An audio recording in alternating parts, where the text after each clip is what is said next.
When I think about this, I'm reminded of a book that I read to my kids.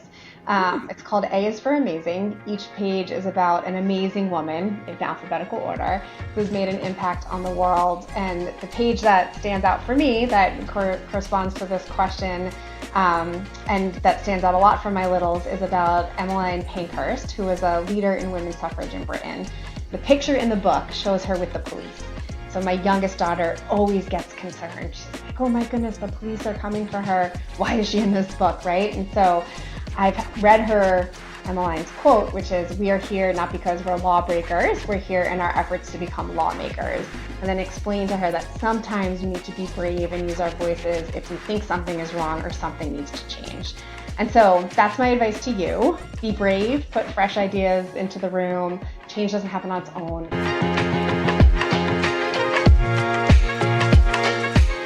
Hello. This is Samantha Saxby with another episode of Moms with Benefits, and we are doing our Chasing Change series, a new episode with Alison from Liberty Mutual. We are so excited to have her. As a reminder, our Chasing Change series is all about highlighting women, mom, employers, organizations that have really gone above and beyond in moving the needle and being change agents to support working parents. And so we're so excited to hear how Alison and Liberty Mutual have tackled this area. And so Alison, thank you so much for joining us today. Thank you so much for having me. I'm excited to have this conversation with you. Yeah, we got a lot to dive into. So first off, though, I always want to start, Alison, talk to me about your life as a working mom. So tell me a little bit about being a mom as well as being a career-driven woman.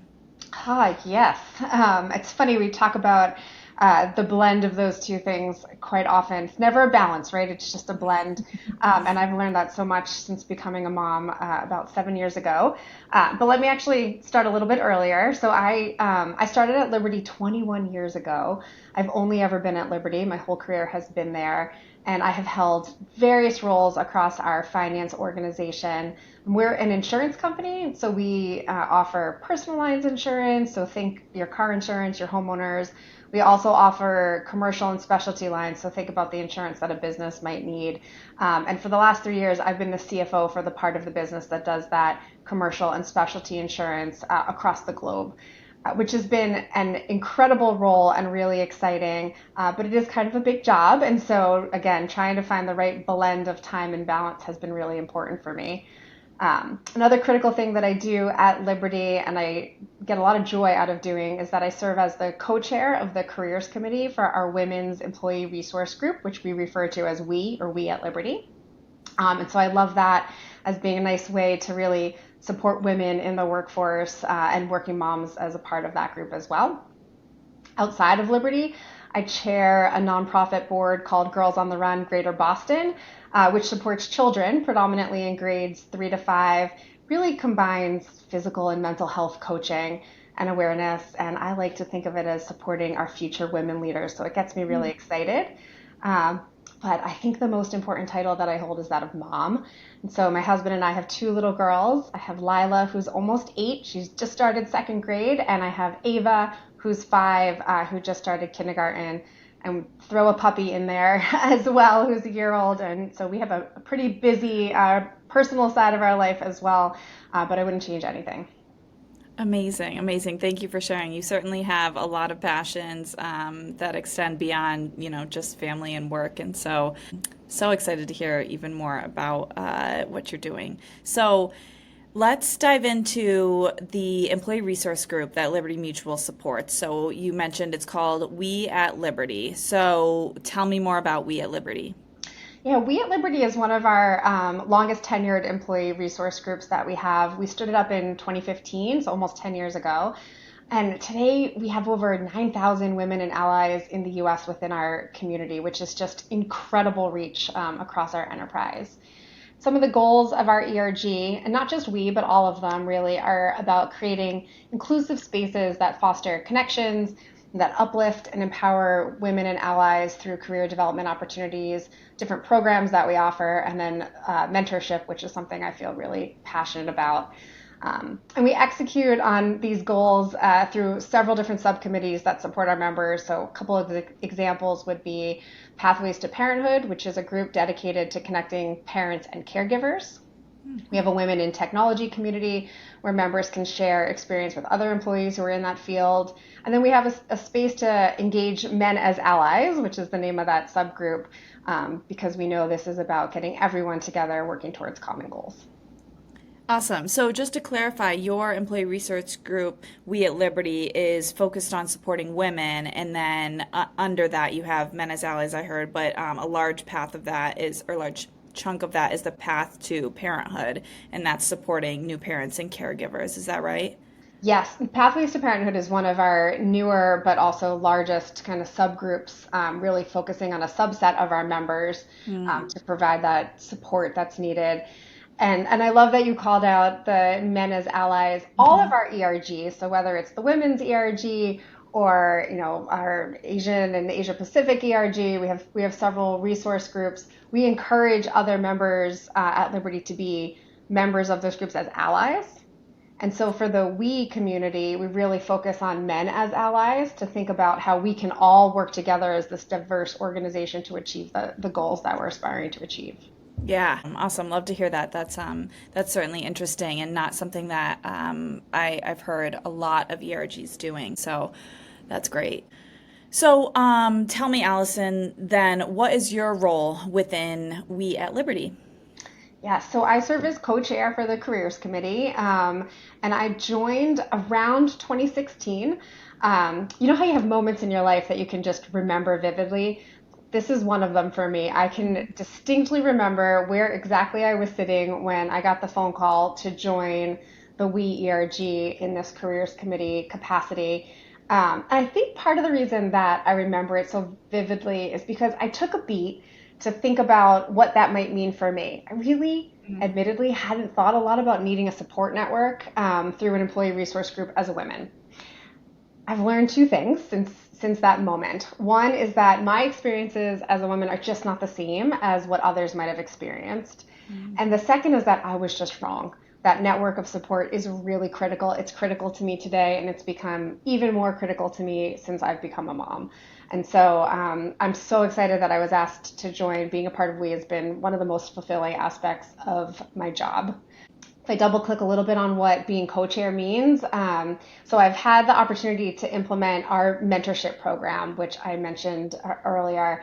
I've been involved in that basically since it launched in 2015, and then as a co-chair of careers since 2016, and I've gotten to see it grow to support over 2,200 members nationwide. I have always been committed to empowering and expanding opportunities for women. So whether that's personally or professionally, I think you probably got that from my kind of bio and intro. But this really felt like a great opportunity to make a really meaningful impact on the development of those who are working at Liberty. And as I said, the group's even more important to me now that I'm a mom. I feel like having a network of people who really understand the challenges of being a working parent has helped me navigate things in both my personal and professional life. And I'm happy that I can use my role in We to be a voice in support of and a role model for other women leaders and working moms. So it's been really great. Yeah, it sounds like you're certainly the woman for the job. So, can you tell me how the We at Liberty group supports the members of We at Liberty? So you mentioned a mentorship program, but talk to me about like kind of big picture, how you support your members, and then some initiatives that I'm sure you have. Absolutely. So if you'll humor me, let me pull up for just a moment. Maybe I could just comment on ERGs more broadly at Liberty. We have 7 ERGs. I've referenced them a few times. We have more than 16,000 members where our communities can serve as a safe space for employees to share stories, find shared experiences, support others that are around them. It's really about fostering inclusion and belonging. And I mentioned also, we encourage employees to join ERGs as allies as well. So really trying to get that broad reach of membership. So all of that is true for We at Liberty. We've done a lot of really great work through our ERG. Everything from the very distinct programming that We has to offer to influencing policy across the company in support of our members. So let me make that piece real for you briefly. An early but very substantial win for we was actually a change to our parental leave. And I benefited firsthand from that change, which is why it resonates with me so much. I had my first daughter when Liberty's maternity leave was actually shorter than what we have today. And while I was so happy to have that time at home with Lila, my firstborn, um, being first time mom comes with challenges, and she was a bit of a tougher newborn. And I admittedly felt a bit overwhelmed at times. I just felt like I could have used help, particularly as I was still healing. And when it was time to go back, I felt so like not ready and afraid to leave my daughter. She just seemed so small, right, when it was time to come back to the office. Fast forward to Ava, my second daughter. She came after the change to our leave policies, allowed me to be home for 16 weeks. And I bolted on a week or two at the end as well, using a bit of vacation time. And my husband, who also works at Liberty Mutual, was home for 8 weeks. I know being a second time parent, I was more experienced. I know that contributes to feeling less overwhelmed. But honestly, having my husband there longer and having a bit more time with the baby just gave me so much more time to adjust into being a family of four now. And when it was time to come back, I just felt more comfortable in making that transition. So I love that I'm a part of the ERG that was able to help make that happen for working moms like me. Yeah, that is incredible. And I love, love, love when folks who really want to be those change agents are able to show this is what it was before, and then we work together, and this is what it is after. And so, if you don't mind, can you just kind of give a short version of what was the policy before and after, and then any type of insight you have on your reflection of what it took to get stakeholders to move the needle to where your resource group wanted it? Absolutely. So with Lila, I was home about 8 weeks.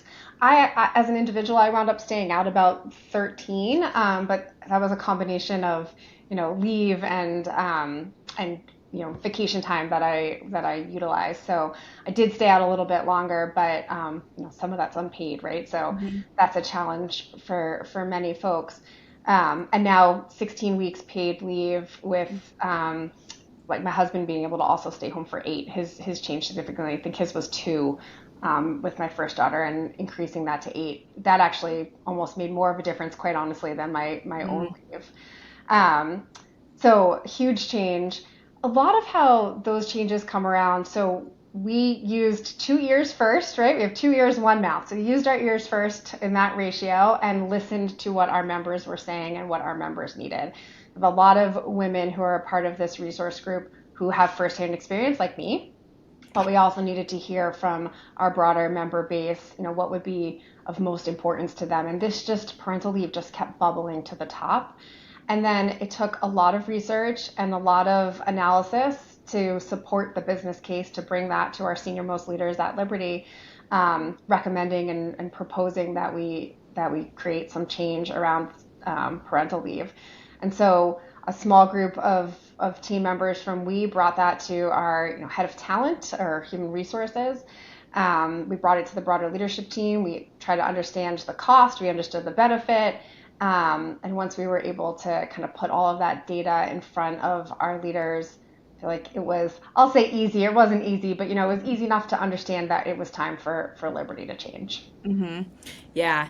Oftentimes when you're preparing the business case, it is a cost benefit analysis. What would you say the ROI has been? Like, what are your words of the ROI of the policy change? You're speaking my language. I'm a CFO, and so I think about ROI a lot, right?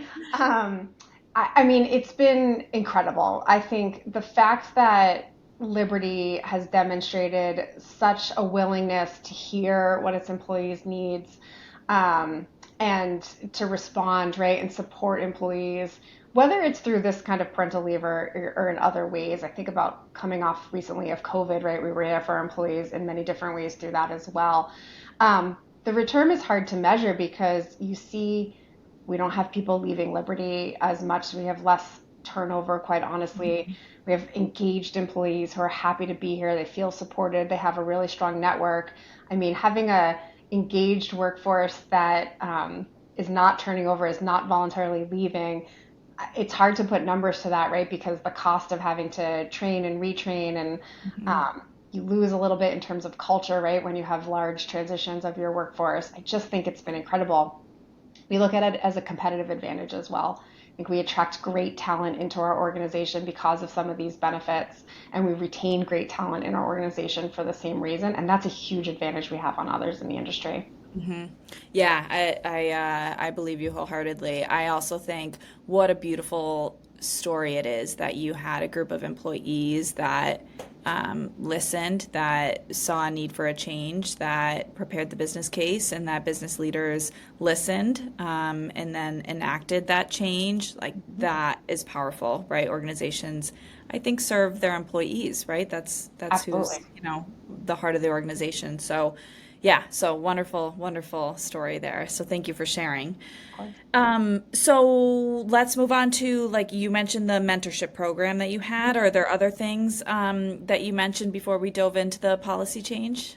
Yeah, the policy change is a big highlight for us, but we have so many other examples of enhanced benefits that we offer. I mentioned our parenting group, Pathways to Parenthood, that's engaging conversations about benefits that are most meaningful to parents and caregivers.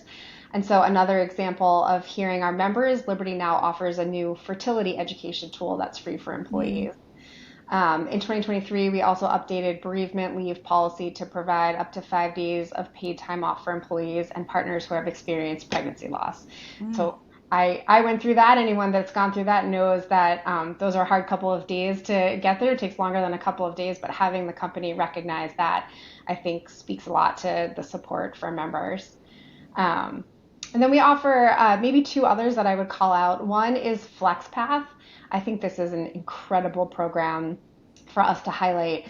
So in 2021, in partnership with We at Liberty, we launched FlexPath, which is a program that helps experienced professionals return to their careers through a flexible but meaningful part-time work, kind of like a project type rotation after an employment gap. So it started as a pilot program for returning employees. It was a way for us to say, hey, we've had a few employees step away from the workforce. We really want to bring them back, but we recognize that maybe as a full-time employee, that's not the way, the best approach for them. And so we now have a more formal program that accepts professionals who can come back into the workforce and contribute in a way that works for both the company and the individual. The roles are part-time, they're fully virtual, they're available in many different areas across the company, and typically participants can craft a schedule that really works for them and the team. So there's a lot that was created with that flexibility in mind to help support work life. I'm going to say blend instead of balance for employees, many of whom are really parents and caregivers. So that I was going to ask a question to kind of connect the dots here for our listeners. All the benefits and the strategy around this FlexPath program feels like it's specifically targeting working moms or caregivers that have had to step away for some sort of career pivot and they're trying to get reintroduced back to the workforce. Is that right? That's how it started. And listen, first and foremost, we want employees who feel like they can stay, right? So we don't want anyone, we want everyone to feel supported and have the flexibility they need without feeling like they need to step away from their careers. But we know that that's not always the case. Mm-hmm. And so the birth of this idea came from, looking around and realizing that in particular there were many women who stepped away, again in particular to start families and to support their Mm-hmm. families. We wanted to get that talent back and extract the value that we knew we could extract from those folks and provide those women with a place and a flexible arrangement that would give them, the experience that they need as they think about the next steps in their careers.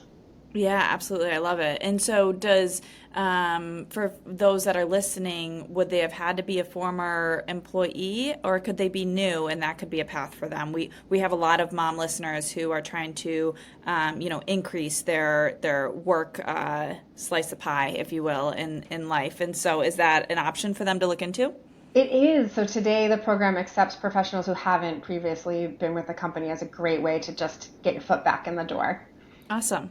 So, Allison, it's clear that the We at Liberty group has a ton of wonderful programs, initiatives, all focused on helping your employees. And so, here at Moms with Benefits, we're really focused on working moms. A lot of our listeners are the breadwinners of their family, and so they're balancing, being a financial leader for their family, being the household leader typically too. And so, when it comes to the work that We at Liberty is doing, your committees are doing, you, Allison, in your role is doing, how do you specifically support working parents and families within your organization?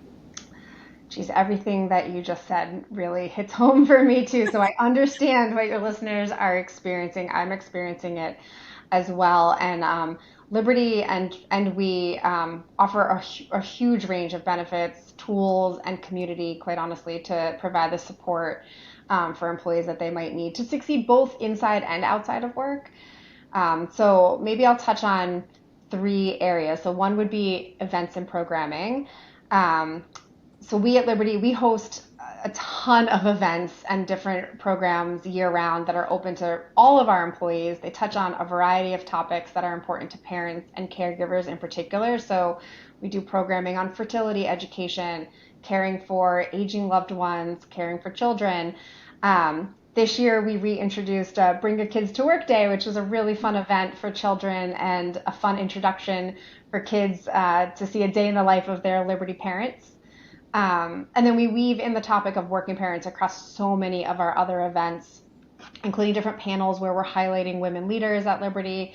I was even on one specifically where we talked about highlighting women who are working moms and talking about how this is where I reject the term balance and think about blend much more, because, balance sort of sets us up for failure. It implies equality, right, between work and home, and we know that that doesn't happen on any given day, but that blend is what needs to be comfortable.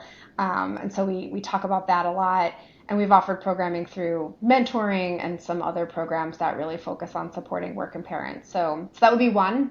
Mm-hmm. Another is just in the flexibility that we offer. We offer a variety of working arrangements to meet the needs of our employees. So we have hybrid options, compressed work weeks, flex time, part-time working arrangements, all in support of what parents, caregivers, and really all of our employees might need. We have played a big role in thinking about the right work arrangements for our employees, supporting working parents with recommendations to really maintain the flexibility of a hybrid model. I know coming out of the pandemic, that was a hot topic for many different companies. What does in-person look like?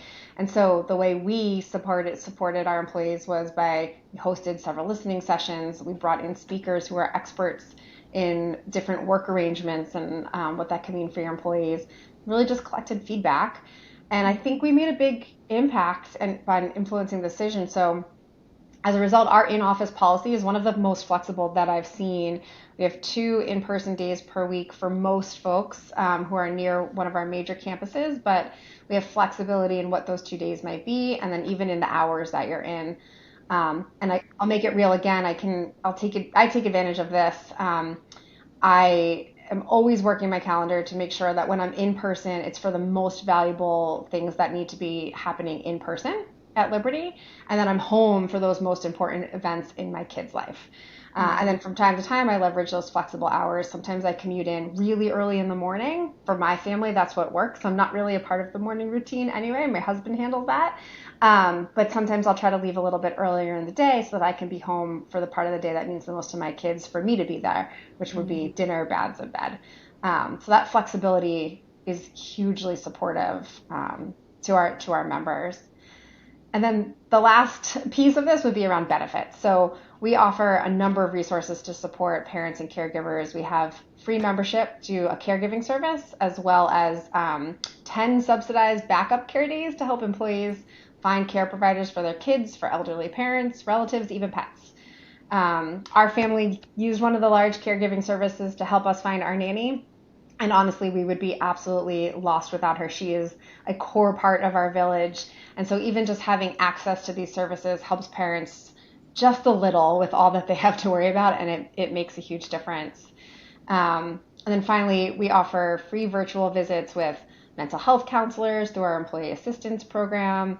And employees have access to free one-on-one coaching and financial goal setting programs to help folks get comfortable with financial decisions for themselves and their families.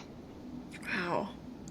That's amazing. I love when I hear that there's a connection between culture and systems or like benefits or kind of the tangible pieces that where it fits, like, right, like if we want change, it's both culture and it's both systems, and so they need to work together to evolve. And it sounds like these are kind of the tangibles that Mhm. reflect the culture that Liberty has. It's wonderful.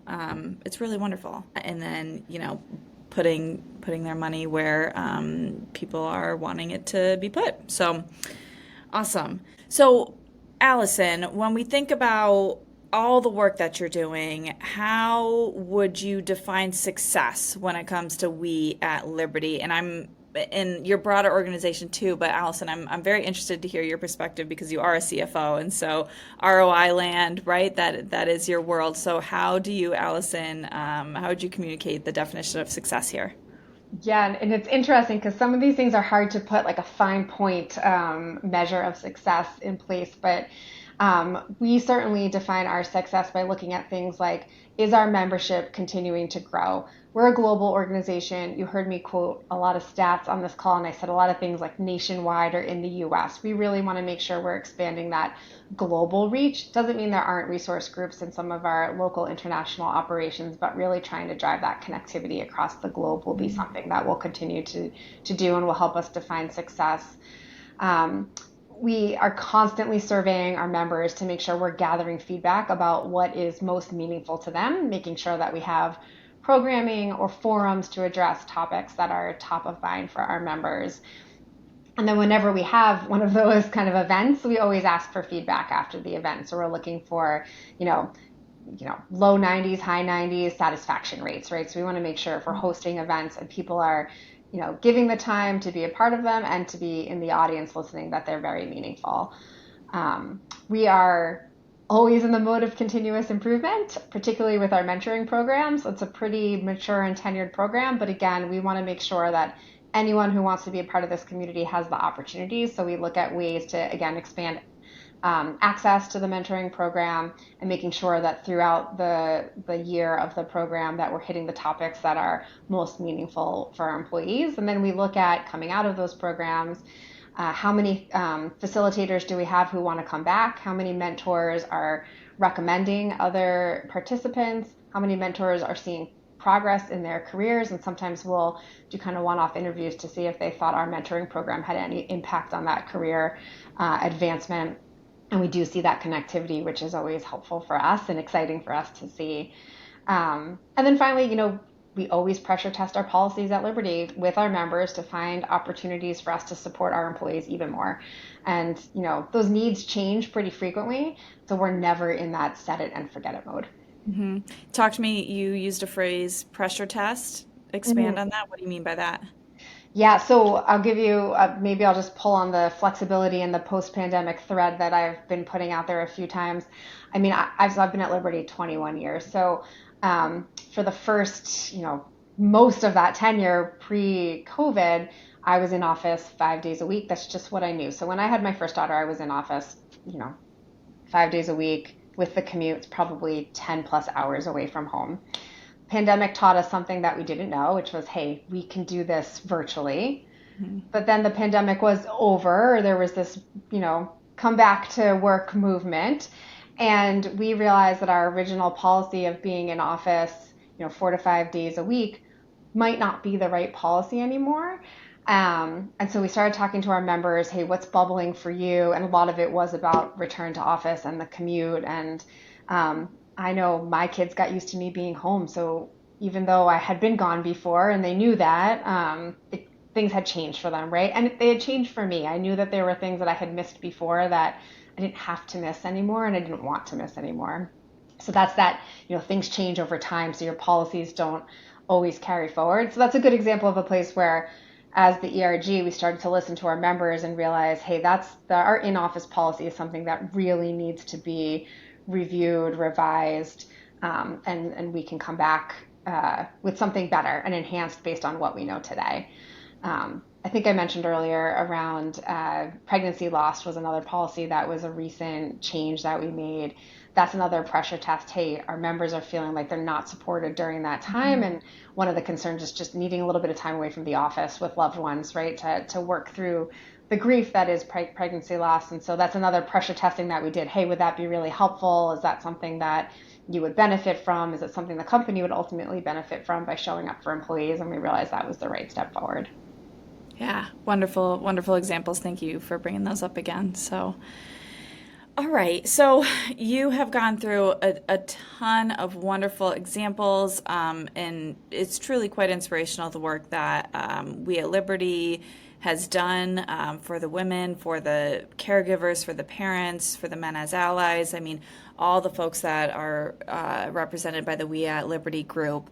And so we have a lot of folks listening that are looking to make some sort of change at their organization. And so every organization, every employee is at a different level of this change, right? And all kind of means something different depending on the organization goals, the employee goals, right? And so there's no kind of silver bullet here, but I would love your insight on any recommendations that you might have for those that might be listening on how to become the change agents for their organizations. I absolutely love this question. And actually, when I think about this, I'm reminded of a book that I read to my kids. It's called A is for Amazing. Each page is about an amazing woman in alphabetical order who's made an impact on the world. And the page that stands out for me that corresponds to this question and that stands out a lot for my littles is about Emmeline Pankhurst, who was a leader in women's suffrage in Britain. The picture in the book shows her with the police. So my youngest daughter always gets concerned. She's like, oh my goodness, the police are coming for her. Why is she in this book, right? And so I've read her, Emmeline's quote, which is, we are here not because we're lawbreakers, we're here in our efforts to become lawmakers. And then explain to her that sometimes we need to be brave and use our voices if we think something is wrong or something needs to change. And so that's my advice to you. Be brave, put fresh ideas into the room. Change doesn't happen on its own. It's usually on the back of someone or a group of someones who are willing to be courageous. And actually, it's a good lead into the other part of the recommendation, which is when it's a group of someone's, it's a little bit easier. So find a partner or a couple of partners, because being that lone voice can be hard, but the more voices that come together, the louder it gets, right? And having friends and allies can really help accelerate change. It lightens the burden, winds up being even more powerful. The whole is greater than the sum of the parts. So my advice, find your voice, find your allies, and go influence some change. Wonderful, wonderful, amazing advice. Thank you so much, Allison, for joining us. Thank you for having me.